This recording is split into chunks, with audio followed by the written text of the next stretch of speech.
আমি তাকে ধরে উঠে বসালাম।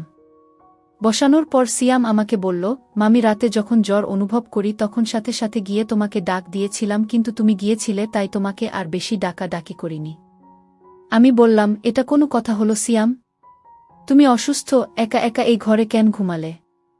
আমার জানালায় জোরে থাপ্পড় মারতে, নয়তো বাম দিকের দরজাটায় জোরে একটা লাথিই মারতে। এভাবে একা একা কষ্ট করার কোনো মানে হয়? এভাবে 10 মিনিট কথা বলার পর সিয়াম উঠে দাঁড়াল। তারপর খাট থেকে নেমে সোজা গোসলখানায় গেল। গোসলাখানা থেকে হাতমুখ ধৌত করে বড় ঘরে গেল। সিয়ামকে বড় ঘরে যেতে দেখে আমিও বড় ঘরে চলে গেলাম। বড় ঘরে এসে তাকে নাস্তা দিলাম। নাস্তা করতে করতে তার শরীরের জ্বর কিছুটা কমে গেল। কলেজে যাওয়ার মতো সময় আর শরীরের কন্ডিশন কোনটাই ছিল না। তাই সিয়াম আজ কলেজে গেল না, বাড়িতেই হাঁটাহাঁটি করছে। আমি রান্না করছি, হঠাৎ দেখি সিয়াম আমার পেছনে দাঁড়িয়ে আছে। আমি বললাম, কি ব্যাপার, রান্না শিখবে নাকি?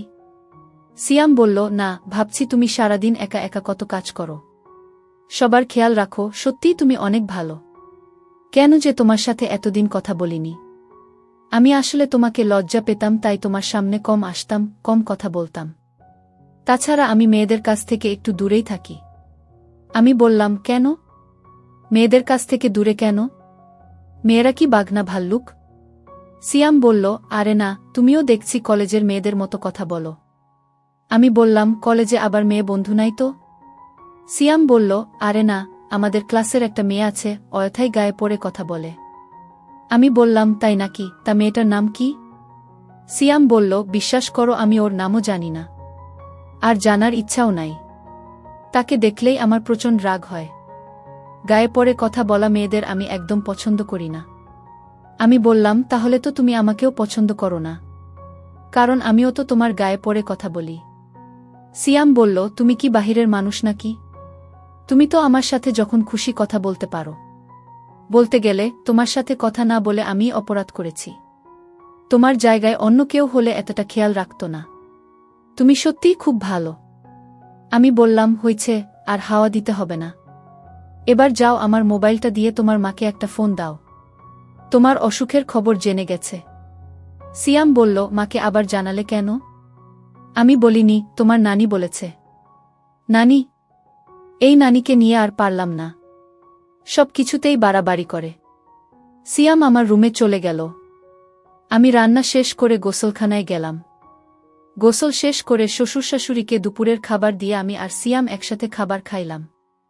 দুপুরের খাবার শেষ করে সিয়াম পড়ার ঘরে চলে গেল। আমি বাসনপত্র গুছিয়ে দেখি সে বড় ঘরে নেই। আমি সিয়ামের পড়ার ঘরে গিয়ে সিয়ামকে ডাক দিয়ে বললাম, এই ঘরে ঘুমানোর দরকার নেই, বড় ঘরে আসো, আবার শরীর খারাপ করলে উঠে দাঁড়াতে পারবে না। সিয়াম তখন আমার কথা আর অমান্য করল না। আমার পেছন পেছন বড় ঘরে এসে মাঝখানের রুমটার খাটে বসে রইল। আমি তাকে বললাম, সিয়াম, মাঝের রুমে ঘুমাতে অসুবিধা হলে তুমি আমার রুমে গিয়ে ঘুমাও। আমি দুপুরে বেশি ঘুমাই না, তুমি যাও আমার রুমে গিয়ে ঘুমাও। আসলে মাঝের রুমটা একটু খোলা মেলাতো, তাই সিয়াম এখানে ঘুমাতে স্বাচ্ছন্দ্যবোধ করে না। তারপর সিয়াম আমার কথামতো আমার রুমটায় গিয়ে শুয়ে পড়ল। এদিকে শাশুড়ি ডাকছে, পান খাবে, চুনের কৌটা খুঁজে পাচ্ছে না। চুনের কৌটা দিতেই শাশুড়ি জিজ্ঞেস করল, সিয়াম কোথায়? আমি বললাম, মা, সিয়াম আমার রুমে ঘুমাচ্ছে, পড়ার ঘরে গিয়ে শুইছিল, আমিই নিয়ে এসেছি। বলা তো যায় না, আবার কখন শরীরটা খারাপ করে বসে, আর মাঝের রুমটায় সিয়াম ঘুমাতে পছন্দ করে না, এজন্য আমিই বলেছি আমার রুমে গিয়ে ঘুমাতে। শাশুড়ি বলল, ভালোই করেছ, মাঝের রুমটা আসলে থাকার উপযুক্ত না। দেখো, সিয়ামকে বলো এখন থেকে তোমার সাথেই ঘুমাতে, রাতে পড়া শেষ করে তোমার সাথেই ঘুমাবে। তুমি তো আর তাকে কম আদর যত্ন করছো না, তোমার কথা না শুনে পারবে না।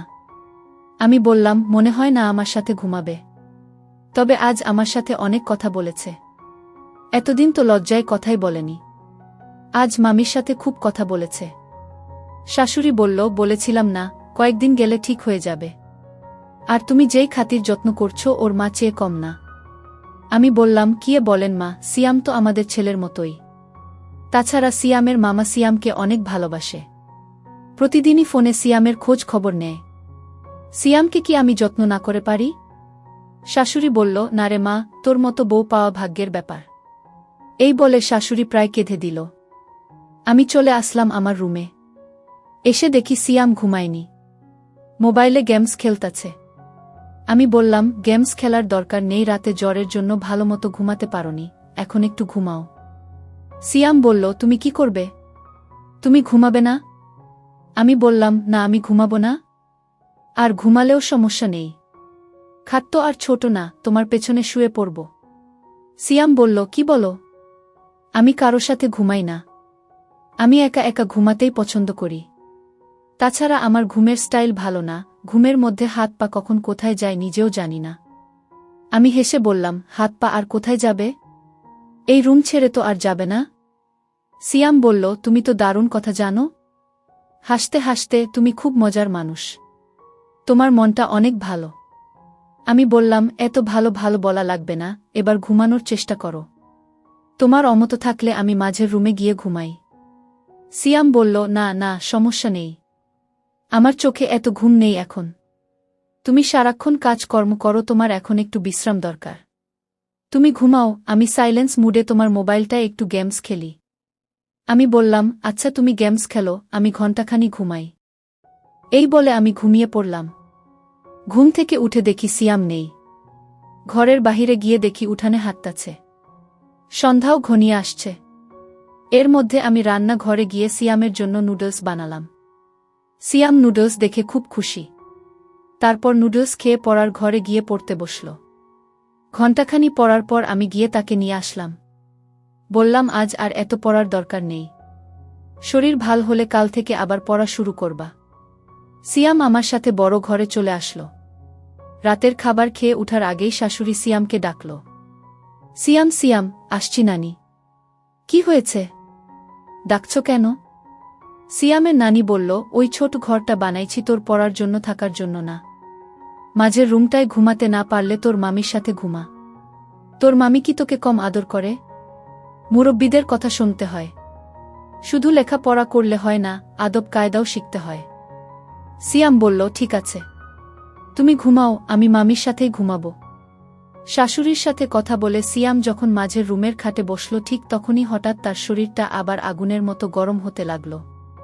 শরীরটা যেন পুড়ে যাচ্ছে। সিয়াম মামি মামি বলে ডাকতে লাগল।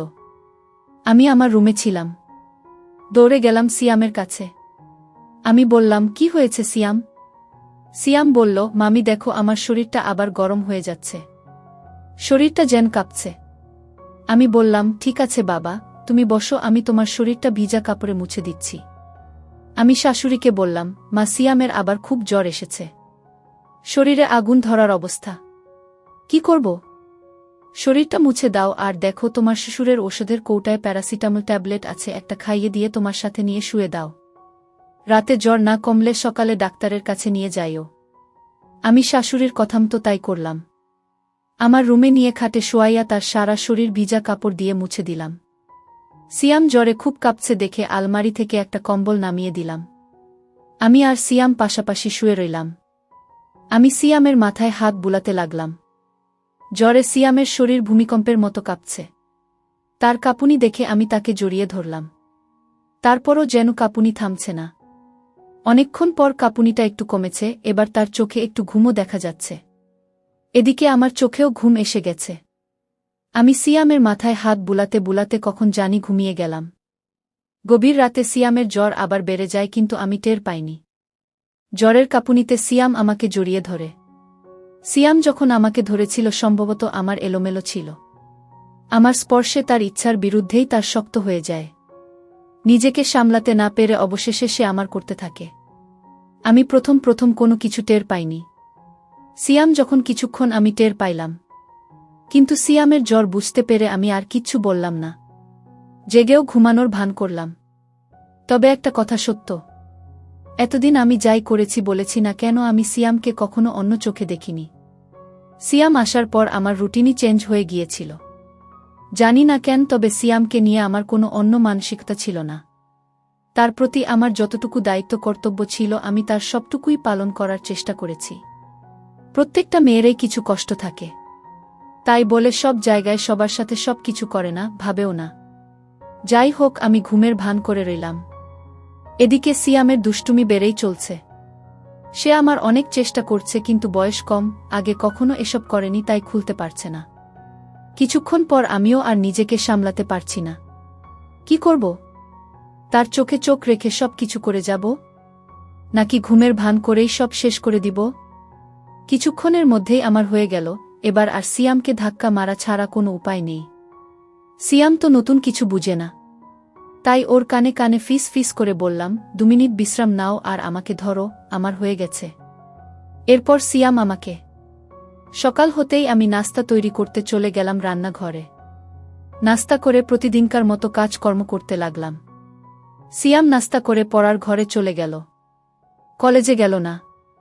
গোসল করার সময় যখন হলো তখন পড়ার ঘর থেকেই জোরে জোরে মামি মামি বলে ডাকতে লাগল। আমি গিয়ে বললাম, কি হয়েছে? সিয়াম বলল, আসো এই ঘরে একবার করে গিয়ে গোসল করি। আমি বললাম, শোন সিয়াম, রাতের খাবার রাতেই খেতে হয়, আর প্রয়োজনের বেশি কোনো কিছু ভালো না। দিনের বেলায় কখনো কল্পনাও করো না। যদি কখনো কারো চোখে পড়ে বা কোনো প্রকার সন্দেহ হয় তাহলে তোমার আমার দুজনের জীবনই নষ্ট হয়ে যাবে। আমি যা বলি তা অক্ষরে অক্ষরে পালন করবা, তা না হলে জীবন নষ্ট হয়ে যাবে, সমাজে মুখ দেখাতে পারবে না। বুঝতে পারছ? সিয়াম মাথা নাড়িয়ে বলল, হ্যাঁ বলল। তারপর থেকে সিয়াম আর কোন দিন দিনের বেলা জন্য বায়না ধরেনি, আর আমার কথার বাহিরেও যায়নি। আর আমি তখন থেকে নিয়মিত পিল খেতে থাকলাম। এভাবেই চলছে মামি ভাগ্নের। গত 3 বছর ধরে আমরা করে যাচ্ছি, এর মধ্যে আমার স্বামীও একবার বাড়িতে এসে গেছে কিন্তু কোনো প্রকার সমস্যা হয়নি। যদি সিয়াম আমার কথা মতো চলে তাহলে ভবিষ্যতেও কোনো সমস্যা হবে না। সারা জীবন আমাদের সম্পর্ক থাকবে।